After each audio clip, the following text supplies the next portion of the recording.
The observation room deep beneath Seoul's mountains hummed with the quiet energy of 1,000 sensors reaching into the void of space. Dr. Hannah. Kim stood before the main display screen, her eyes fixed on patterns that made no sense. She had been staring at the same data for 3 hours now, running calculation after calculation, hoping each time that she had made a mistake. She had not.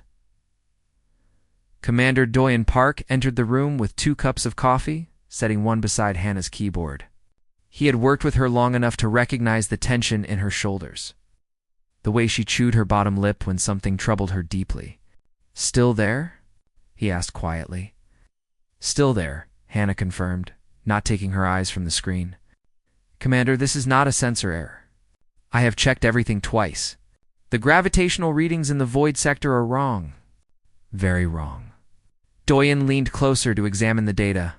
The void sector sat roughly 40 light-years from Earth, a region of space that every major civilization considered safe and empty.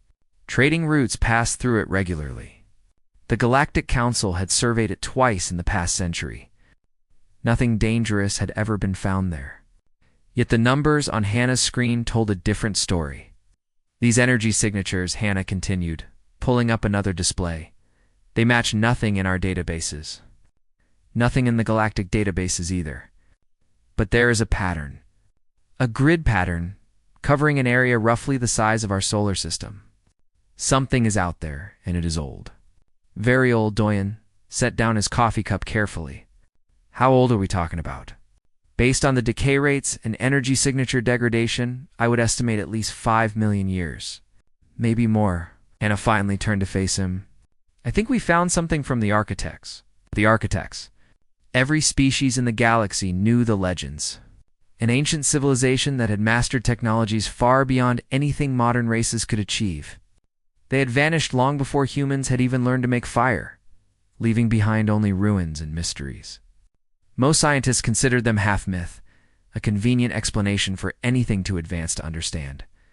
"If you are right about this," Doyen said slowly, "we need to inform the Council immediately." "No. But they will not believe us." "You know they will not." Doyen knew she was right.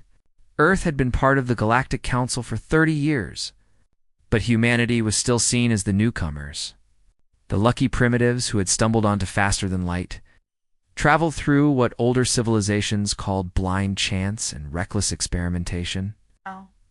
Every suggestion Earth made was met with polite dismissal at best, open mockery at worst. "You still have to try," Doyen said. "Send me everything you have. I will forward it to Ambassador Yuna." 3 days later, Ambassador Yuna Choi stood in the Grand Council chamber on the station. Orbiting Kepler 442b, the chamber was a massive sphere, with seats arranged in concentric rings for the representatives of 247 civilized species. Earth's seat was near the back, in a section reserved for newer members. Yuna had grown used to the position. She had also grown used to the barely concealed contempt from older civilizations. "Honored council members," Yuna began, her voice carrying through the chamber's acoustic systems. "Earth has detected significant anomalies in the region known as the Void Sector. We believe there may be dormant defense systems present, left behind by the architects. We strongly recommend that the sector be marked as restricted until further investigation can be completed." The chamber erupted in a mixture of laughter and indignant chittering. A representative from the Thalorian Empire, a towering insectoid creature with 4 arms and gleaming black carapace, stood from his seat. "Defense systems." His voice dripped with amusement. "The Void Sector has been surveyed thoroughly. Your sensors must be malfunctioning. Perhaps humanity should invest in proper equipment before making such alarming claims." Murmurs of agreement rippled through the chamber. Yuna kept her expression neutral, though heat rose in her chest. "We have verified our findings multiple times using different sensor arrays. The gravitational distortions alone suggest massive structures operating in a standby mode. The energy signatures are consistent with what little we know of architect technology." "The architects are legends," another representative called out. "Stories we tell children. Earth would do well to focus on real science rather than chasing myths." Yuna transmitted her data packets to the Council's central system. "All of our findings are available for review. We are not asking the Council to act on faith. We are asking for caution while these readings are properly investigated. The Thalorian representative made a sound like grinding glass, his species equivalent of a dismissive laugh. The Thalorian Empire has plans to establish a resource extraction outpost in the Void Sector. We will not be deterred by phantom readings and human paranoia. If anything, this proves that Earth is not ready for its position in this council. More voices joined in agreement. Yuna looked around the chamber, searching for any sign of support, but found none. Even species that had been friendly to Earth in the past remained silent. No one wanted to challenge the Thalorians, who commanded the largest military fleet in known space. The council vote was swift and predictable. Earth's request to restrict the Void Sector was denied by an overwhelming margin. The Thalorian Empire was granted permission to proceed with their expansion plans. As the session ended, Yuna gathered her materials with shaking hands, a younger diplomat. Nari Song approached her as the chamber emptied. "We tried," Nari said softly. "Trying is not enough," Yuna replied. She looked up at the viewing ports, showing the stars beyond. Commander Do-Yan was right to be worried. Hannah's data is solid. Something is waiting out there. What do we do now? We keep monitoring. We keep recording. And we hope that we are wrong. Yuna paused. But I do not think we are. Back on Earth, Do-Yan stood in the observation room with Hannah, watching the same data streams. The patterns had not changed. The energy signatures remained, and according to the latest reports, the Thalorian Empire was already assembling a massive fleet for their expansion into the Void Sector. "They are making a mistake," Hannah said quietly. Yes, Do-Yan agreed. "And we will not be able to stop them." 3 months passed like water flowing downhill, inevitable and unstoppable. In that time, Earth's warnings became something of a joke in galactic social circles. Human paranoia, they called it. Primitive anxiety about the unknown. The younger races always jumped at shadows, as the older civilizations said with knowing superiority. Minho Lee barely noticed the mockery. He spent his days deep in the archives of a research station near Mars, poring over every scrap of information ever collected about the architects. As a xenarchaeologist, Minho had dedicated his life to studying extinct civilizations. The architects were his obsession, his white whale, the mystery that kept him awake at night. The text he found on the 73rd day of his search changed everything. It was a fragment, really, part of a larger document recovered from a dead world in the Outer Rim. Most scholars considered it religious poetry, metaphorical nonsense from a culture that worshipped the architects as gods. Minho read it differently. "They who built the Great Silence," the translation read, "set watchers in the void. These watchers sleep, but do not die. They know the difference between the curious and the conqueror. Small vessels may pass like children in a garden, but armies that march with weapons raised will find only erasure." Minho read it 3 times, then immediately contacted Do-Yan. "I think I understand what is out there," he said when the commander's face appeared on the screen. "It is a defense grid, automated. It responds to threat levels," explained Do and ordered. "The architects built their systems to be smart. They can tell the difference between exploration and invasion. A few ships, unarmed or lightly armed, would probably pass through safely. But a military fleet in battle formation?" Minho shook his head. "That would trigger a response." Do-Yan felt ice form in his stomach. "The Thalorian Fifth Fleet. How many ships are they sending?" Last count was 832 warships. Full battle formation. Weapons charged and shields active. They are going in like they are expecting a fight. Minho closed his eyes. "Then they will get one." Nari Song tried everything she knew to stop what was coming. She spoke with junior diplomats from a dozen species, anyone who might listen to reason. Some were sympathetic. A few even believed Earth's warnings. But none would speak up publicly. The Thalorian Empire was too powerful, too important to the Council's military structure. No one wanted to make them angry over what might be nothing. "I am sorry," a Centaurian diplomat told Nari over a private channel. "My people believe your data, but we cannot afford to offend the Thalorians. Our trade agreements depend on their protection." Or he heard similar responses from others. Fear and economics ruled the galaxy, apparently. Truth came in a distant third place. On the Thalorian flagship, conquering truth. Fleet Commander Velktar reviewed his forces with satisfaction. 832 vessels, each one a masterpiece of military engineering. Crews numbering in the millions. Enough firepower to crack planets. This was not merely an expedition to build an outpost. This was a demonstration of Thalorian supremacy. The human warnings had actually helped Velktar secure additional funding. The Council had watched the recordings of Earth's desperate pleading. The Thalorian military had used it as evidence that the sector needed a strong presence. If there were dangers out there, who better to face them than the Empire's finest? Velktar dictated a message to be broadcast on all galactic channels as his fleet prepared to enter the Void Sector. This is Fleet Commander Velktar of the Thalorian 5th Imperial Fleet. We stand at the edge of the Void Sector, ready to establish dominion over this region in the name of the Empire and the Galactic Council. I want to especially thank the humans of Earth for their warnings, which allowed us to come properly prepared. Your concern has been noted and dismissed. Watch now and learn what a true military power can accomplish. All lesser species should observe carefully. This is how civilized races claim the stars. The message was meant to be triumphant. Across the galaxy, it was received as such by most species. But in the observation room beneath Sol's Mountains, Doyan listened with growing dread. "He is baiting us," Hannah said beside him. "He is a fool," Doyan replied. He opened a channel to the Fleet Operations Center. "What is the status of the Silent Watch?" A voice responded immediately. "Captain Junho has positioned at maximum safe distance, sir. He is ready to observe and record. Tell him to keep his distance. Whatever happens, he needs to bring that data back." The Silent Watch was Earth's most advanced stealth vessel, designed for reconnaissance rather than combat. Captain Junho Han had volunteered for this mission despite knowing what might happen. His crew of 12 understood the risks. They were there to witness, nothing more. Technician Suman Beek sat at her sensor station, fingers dancing across holographic controls. "I have the Thalorian fleet on sensors, Captain. They are entering the sector perimeter now."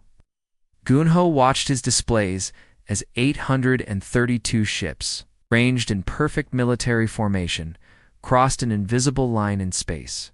They moved with absolute confidence, shields glowing, weapons primed. It was an impressive sight.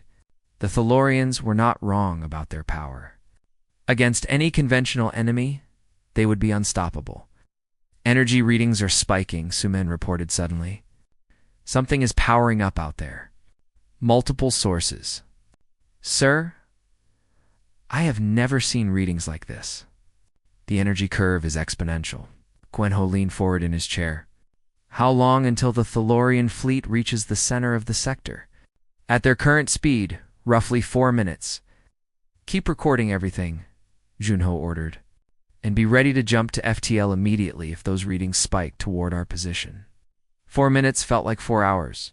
The Silent Watch hung in space, her sensors absorbing every detail. The Thalorian fleet advanced steadily, confidently, proudly. Velktar broadcast another message about the glory of the Empire. The ships glittered like jewels against the black of space. Then the readings went wild.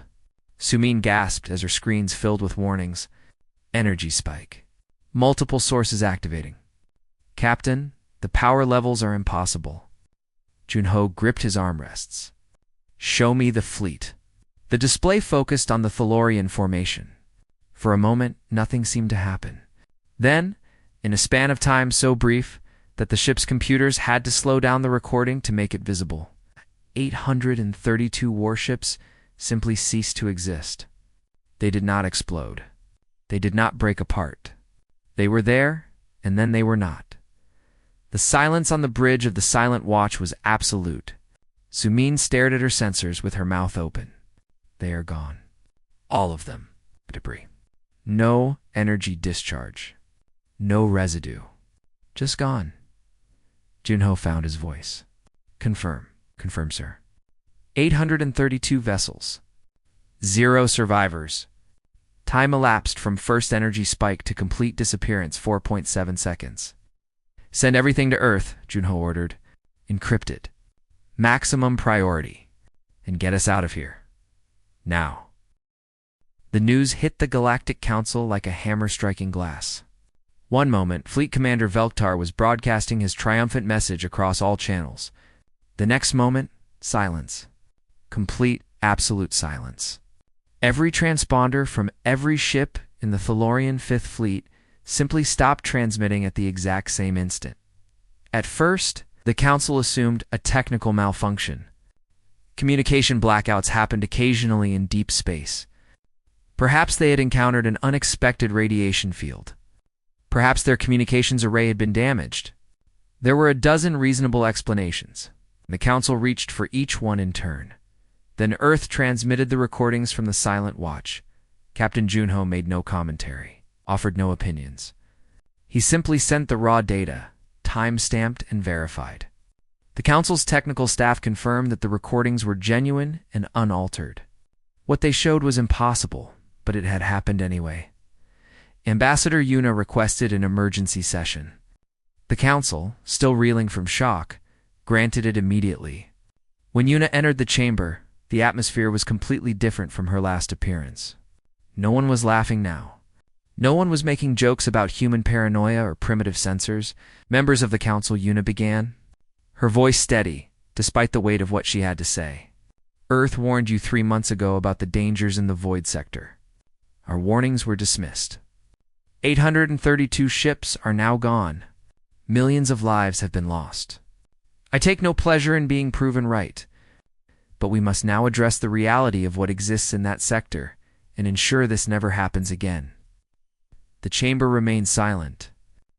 The Thalorian representatives, normally so proud and vocal, sat frozen in their seats. Their empire's greatest fleet had been erased in less than 5 seconds. The military superiority they had built over centuries meant nothing against whatever lurked in the Void Sector, Yuna continued. Earth has spent the past 3 months studying every available piece of information about the architects and their technology. We believe we understand what happened. The defense grid in the Void Sector is automated. It distinguishes between threats and non-threats based on several factors: the number of ships, their formation, their weapon status, and their apparent intentions. A small research vessel would likely pass through safely. A massive military fleet in battle formation triggers an immediate defensive response. How can you be certain of this? A council member asked. We cannot be completely certain, Yuna admitted, but all available evidence points to this conclusion. The architects built their systems to preserve peace, not to prevent exploration. They wanted to stop invasions and military expansions. Fleet Commander Velktar entered the sector with 832 warships, weapons charged, shields active, broadcasting messages of conquest and dominion. To an automated defense system designed to stop exactly that kind of aggression, he presented himself as the perfect target. On Earth, Doyen and Hannah watched the council session through a live feed. Minho joined them, his face drawn and tired. He had not slept more than a few hours since the disappearance. None of them had. Do you think they will listen now? Hannah asked quietly. They have to, Doyen replied. They have no choice. The Thalorians were their primary military force. Without them, the Council's ability to enforce its decisions is severely limited. They need Earth's help, whether they want to admit it or not. Minho pulled up a holographic display showing the Void Sector. There is something else we need to consider. If one defense grid exists, there are probably others. The architects controlled a vast territory at their peak. They would have protected all of it, not just one sector. How many grids are we talking about? Doyen asked. Impossible to say. Dozens at minimum, possibly hundreds. Minho highlighted several regions of space. These areas all show similar gravitational anomalies to what Hannah first detected. We never investigated them because they seemed like natural phenomena. Now I think they might all be architect installations. Hannah leaned closer to examine the map. If you are right, then a significant portion of the galaxy is potentially protected by these systems. The major trading routes all pass through some of these zones. It is only luck that no one has triggered a response before now. Or maybe it is not luck, Minho said thoughtfully. Maybe the systems are smart enough to recognize the difference between a fleet passing through and a fleet that intends to stay and conquer.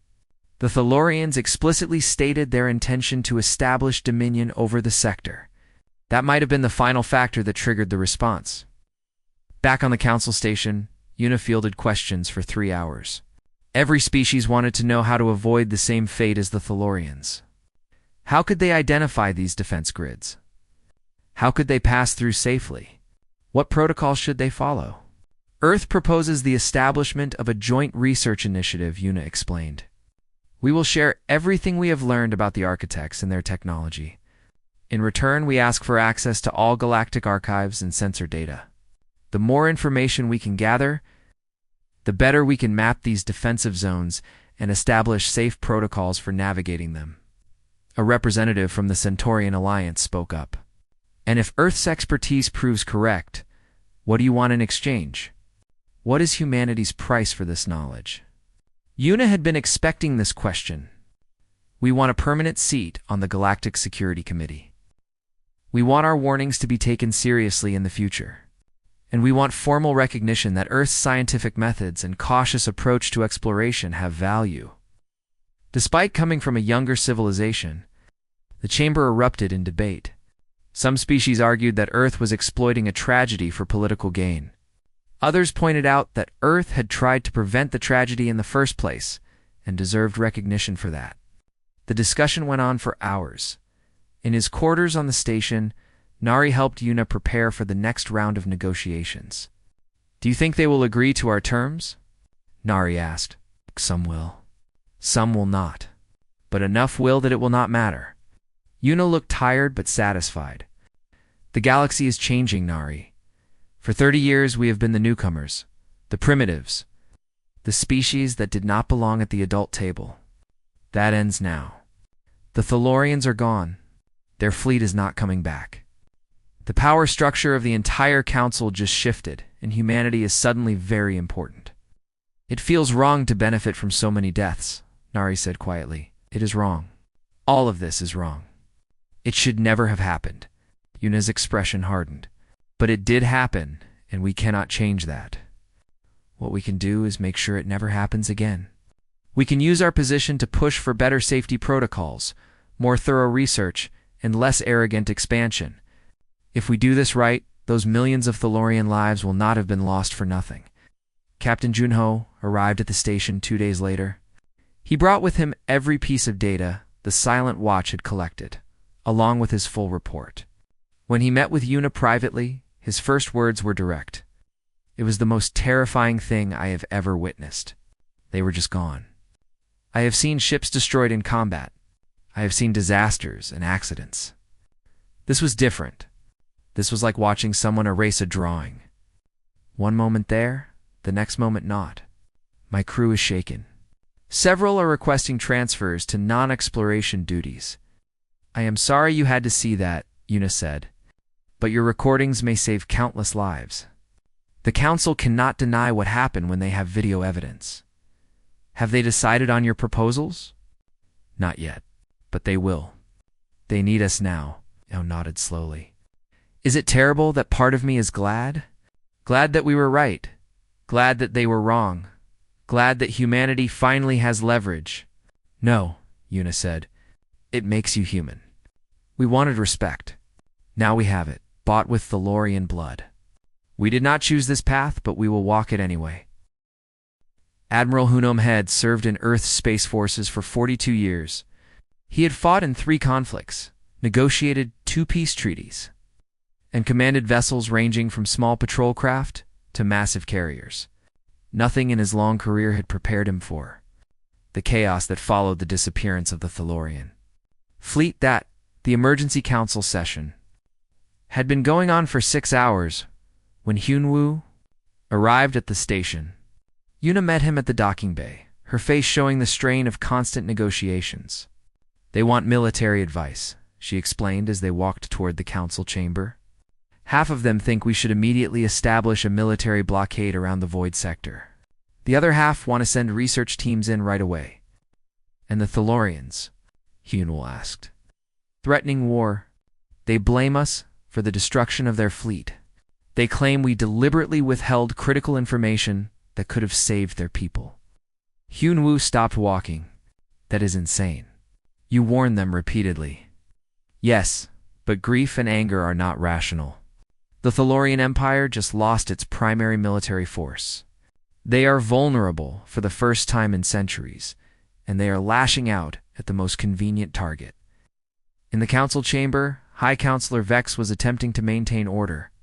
Vex was a member of an ancient species called the Luminari, beings of pure energy contained within crystalline shells. His voice resonated with harmonics that could be heard by all species, regardless of their native language. Enough, Vex commanded, and the chamber fell silent. Admiral Hunam of Earth has arrived to provide military assessment. We will hear his evaluation. Hyunwoo stepped forward, his uniform crisp and his bearing military straight.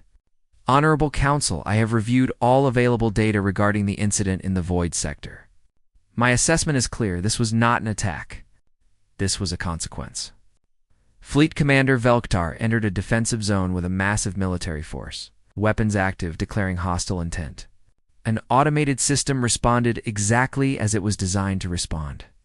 If we are to prevent future incidents, we must understand this fundamental point. The architects did not attack the Thalorians. The Thalorians triggered a defense system that has been waiting in standby mode for millions of years. A Thalorian representative rose, his forearms gesturing angrily. You speak as if this is our fault, as if our people deserve to die. No one deserves to die, Hyunwoo said firmly. But actions have consequences. Your fleet commander was warned multiple times by Earth. He chose to ignore those warnings. He chose to enter the sector with an overwhelming military force. He chose to broadcast messages about conquest and dominion. Every choice he made was the wrong one, and millions paid the price for his arrogance. The chamber erupted again. Some species supported Hyunwoo's assessment. Others accuse Earth of using the tragedy to advance their own position. Through it all, Vex maintained a semblance of order. Though the cracks in council unity were becoming wider, Dr. Yeonji Lim arrived at the station that same day. Brought in as Earth's expert on ancient civilizations and first contact protocols, she was older than Minho, with decades of field experience studying dead worlds and extinct cultures. Her reputation in xenorchaeology circles was legendary. Though most galactic scholars had dismissed her work as overly cautious, now those same scholars wanted her advice desperately. Yeonji met with representatives from 17 different species in her first 12 hours on the station. Everyone had the same questions. How do we identify these defense grids? How do we avoid them? How do we shut them down? You do not shut them down, Yeonji explained patiently to yet another delegation. These systems have functioned autonomously for millions of years. They are far beyond our ability to deactivate or override. What we can do is learn to coexist with them. The architects designed these systems to preserve peace and prevent large-scale military aggression. If we approach them correctly, we can navigate through their territories safely. Correctly how? A delegate asked. Small ships, unarmed or lightly armed, non-threatening formations. Clear, scientific, or exploratory purpose. The systems are sophisticated enough to analyze intent and capability. Show them that you come in peace, and they will let you pass. Right. Then you find another route, Yeonji said flatly. Or you disarm your forces and send them through in small groups. The galaxy is large. There are always alternative paths. Back in the council chamber, debate raged over Earth's proposal. Eunice stood at the central podium, fielding objections and answering questions. Earth is not asking for control, she explained for what felt like the 100th time. We are offering to lead a cooperative research effort. All data will be shared with all council members. All discoveries will benefit everyone. But we need proper authority to coordinate this effort, which means a permanent seat on the Security Committee. Why should Earth lead this initiative? A skeptical representative asked. Your species has been spacefaring for less than 2 centuries. We have civilizations here that have traveled the stars for tens of thousands of years. And yet, Una replied calmly, none of those ancient civilizations detected the danger in the void sector. None of them warned the Council. None of them understood the architects well enough to predict what would happen. Earth did. Perhaps our youth is actually an advantage. We have not forgotten how to be careful. We have not forgotten that the universe is dangerous and that caution saves lives. Yunhua added his voice to the discussion. From a military standpoint, Earth is also the logical choice to coordinate this research. We have already developed protocols for exploring potentially dangerous sectors. Our stealth vessels are the most advanced in known space for reconnaissance work, and our crews have proven they can gather critical data without triggering defensive responses. The debate continued for 3 more days. During that time, more information emerged about the extent of architect installations throughout the galaxy. Minho's initial assessment proved conservative. There were not dozens of defensive grids. There were hundreds, possibly thousands. Major trading routes passed through or near at least 50 confirmed sites. Military patrol routes crossed through dozens more. The galaxy, it seemed, had been navigating through a minefield for centuries without realizing it. The only reason no one had triggered a response before was that most ships traveled in small groups. Military fleets rarely ventured into the sectors the architects had protected. The Thalorians had been uniquely unlucky, entering a protected zone with the largest concentration of military force in recent history. On the 7th day of deliberations, High Counselor Vex called for a formal vote. The chamber fell silent as the results were tallied. Earth's proposal passed with a narrow majority. Humanity would receive a permanent seat on the Galactic Security Committee. Earth would lead the joint research initiative to map and study architect installations. And all future warnings from Earth regarding spatial anomalies would be given maximum priority consideration. YUNA accepted the decision with quiet dignity, showing neither triumph nor relief. Earth thanks the Council for this trust, she said formally. We will work tirelessly to ensure the safety of all spacefaring species. Our goal is not to restrict exploration, but to make it safer. The architects left us a galaxy full of wonders. They also left us safeguards to prevent the kinds of wars and conflicts that might have destroyed them. We should respect both. The Thalorian delegation walked out of the chamber in protest, but their objection no longer carried the weight it once had. Without their fleet, the Thalorian Empire was diminished.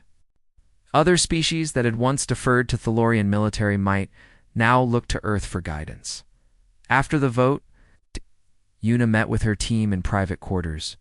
Nari, Doyan, Hannah, Minho, Yunji, Hyunwoo, and Junho were all present. They looked exhausted but satisfied. We did it, Nari said softly. We actually did it. Phase 1 is complete, Yuna corrected. Now, the real work begins. We have to deliver on our promises. We have to map these defensive grids, establish safe protocols, and prevent future disasters. The Council is watching us now. Some hope we succeed. Others hope we fail. We cannot afford to disappoint either group. Minho pulled up a star chart showing the sectors they would need to investigate. This is going to take years, maybe decades. The architects built extensively, and we have our work cut out for us, Doyan said. But at least now we have the authority and resources to do it properly. Junho raised his coffee cup. To humanity. The species too stubborn to stop warning people, even when no one wanted to listen. They all raised their cups and drank. Outside the viewing ports, the stars shone with the same cold light they always had. But for humanity, those stars suddenly seemed a little more welcoming, a little more like home. 6 months after the disappearance of the Thalorian fleet, the galaxy looked very different. Earth's research teams had fanned out across dozens of sectors, carefully mapping and studying architect installations. The work was slow, methodical, precisely the kind of cautious exploration that had made older civilizations mock humanity in the first place. Now those same civilizations waited eagerly for Earth's reports, grateful for the careful approach that kept their ships safe. Minho stood on the bridge of the research vessel, careful steps, watching as his team deployed sensor buoys around what they had designated as Site 47. This particular installation sat near a major trading route used by the Centaurian Alliance. The Centaurians had been using this route for 3,000 years without incident. They had no idea they were passing within a light year of a defensive grid that could erase their entire merchant fleet if they made the wrong move. Are consistent with previous sites, reported the sensor technician. Gravitational distortions in a grid pattern. Energy signatures matching architect baseline. Estimated power reserve sufficient to operate for another 10 million years at minimum. Yanji joined Minho at the viewing port. She had been consulting on this mission, lending her expertise to help interpret the findings. The architects really were remarkable, she said quietly. To build systems that could function autonomously for this long, with this level of sophistication, we are children playing with tools we barely understand. Oh, we are learning, Minho replied. Slowly, carefully. That is the important part. Back on Earth, Director Jiwon Kong reviewed the latest reports from all active research teams. Jiwon had been appointed to lead the newly formed Earth Exploratory Service, an organization dedicated to safely investigating unknown regions of space. The job was enormous, the budget was never quite sufficient, and the political pressure was constant. Jiwon loved every minute of it. Site 47 is confirmed safe for standard traffic, Jiwon read from Minho's report. Recommend continued use of current trade routes. Installation shows no signs of activation for vessels in groups of fewer than 100 ships. Military vessels should avoid formation patterns suggesting offensive capability. Guan approved the report and forwarded it to the Galactic Council. Within hours, the Centaurian Alliance would receive the good news that their primary trade route was safe to use. They would also receive specific guidelines on what to avoid. Based on Earth's growing understanding of how architect systems evaluated threats, this had become the pattern. Earth's teams would investigate, analyze, and report. The Council would distribute the findings to all member species. Everyone benefited from the knowledge, and humanity's reputation grew with each successful mission. Not everyone was happy with the new order. The Thalorian Empire, humbled and diminished, continued to voice objections. They had spent months attempting to rebuild their fleet, but the loss of so many ships and experienced crews had set them back decades. Their influence in the Council had declined proportionally. When they demanded that Earth share the technology to disable the architect defense grids, the Council voted down their request by an overwhelming margin. We do not have such technology, Yuna explained patiently, during yet another Council session. We cannot disable these systems. We can only learn to coexist with them. The architects built better than we can destroy. The Thalorian representative hissed his frustration. Then you condemn us to weakness. Without access to these sectors, we cannot rebuild our strength. Then rebuild differently, Yuna suggested. Build a smaller, more efficient fleet. Focus on quality rather than quantity. The galaxy does not need armadas numbering in the thousands. It needs smart, capable forces that can respond to actual threats without triggering ancient defense systems. The exchange was typical of how Council sessions went now, the Thalorians complained. Earth explained. The Council sided with Earth. It was a new dynamic, one that would have been unthinkable a year earlier. On the station, orbiting Kepler 44 to be, had been promoted to senior diplomatic staff. She worked closely with Yuna now, handling much of the day-to-day coordination with other species. One of her current projects involved helping the Drellian Confederacy establish their own research protocols based on Earth's methods. The key is patience, Nari explained to a delegation of Drellian scientists. You must be willing to spend months studying an installation before approaching it. Deploy remote sensors first. Analyze the data thoroughly. Look for patterns. Only when you are certain you understand the system's parameters should you send crewed vessels. And even then, only small ones. The Drellians, who had once considered humanity too cautious to be effective explorers, now hung on every word. They had their own trading routes that passed near suspected architect sites. They wanted to ensure their ships remained safe. Admiral Hyunwoo had become something of a legend in military circles throughout the galaxy.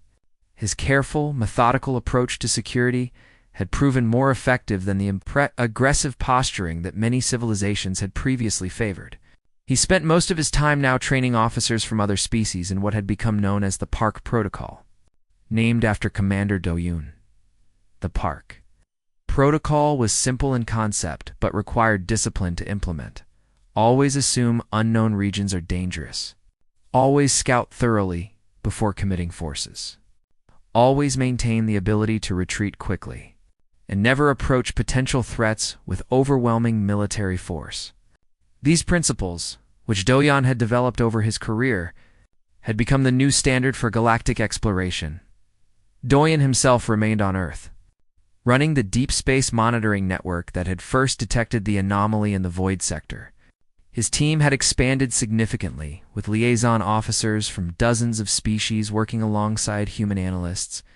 The observation room that had once held only a handful of people now bustled with activity around the clock. Hannah still worked there too, though she now led the anomaly detection department. Her careful analysis had saved countless lives by identifying potential architect installations before anyone stumbled into them. She had received awards from 7 different civilizations and turned down job offers from 20 more. Earth was her home, and she had no intention of leaving. Captain Junho commanded the Silent Watch still, though his ship had been upgraded significantly with new sensor, technology developed from the data his original mission had collected.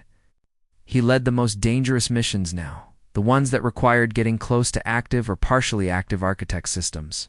His crew had complete faith in him, earned through his calm competence during the worst moment any of them had ever experienced. On a quiet evening, the entire team gathered in a restaurant in Seoul to celebrate the 6-month anniversary of their successful council vote. Yunanari, Do-yoon, Hannah Minho, Yoonji, Hoonwoo, Junho, and Jiwon sat around a table laden with food, sharing stories and memories. "Remember when they laughed at us?" Nari said, raising her glass. "When we first warned them about the void sector." "I try not to," Yuna replied with a slight smile. "It was not our finest hour. Or rather, it was not theirs." "Have any of them apologized?" Junho asked. "Some have. Others pretend it never happened. A few still insist we were just lucky," Yuna shrugged. "It does not matter. We proved ourselves. That is what counts." Guan leaned back in her chair. "I got another request today from a species asking us to teach them our exploration methods. That makes 43 species so far. 43 civilizations that once considered us primitive and now want to learn from us. The galaxy is changing," Hyunwoo observed. "The architects left us a gift, though I doubt they intended it this way. They forced us to be more careful, more thoughtful, less aggressive. Those who adapt will thrive. Those who cling to old ways of doing things will find themselves increasingly isolated," Minho added. "I found something interesting in my latest research. References to architect philosophy in some of the fragments we have collected. They believe that true advancement was not measured by military strength or technological power, but by wisdom and restraint. They built their defensive systems not just to protect themselves, but to teach future civilizations that lesson." "Do you think we are learning it?" Hannah asked. "Some of us are," Yanji replied. "Humanity certainly is. We had no choice. We were never the strongest or the most advanced. We survived by being careful, by thinking before acting, by respecting what we did not understand. Now the rest of the galaxy is learning those same lessons, whether they want to or not." Later that evening, after the others had gone home, Do-yoon and Hannah walked through the streets of Seoul together. The city glowed with lights, both earthly and from the orbital stations visible in the night sky. Earth had changed so much in the past 6 months. More ships visited now. More trade agreements were signed. More students from other species came to study at Earth universities.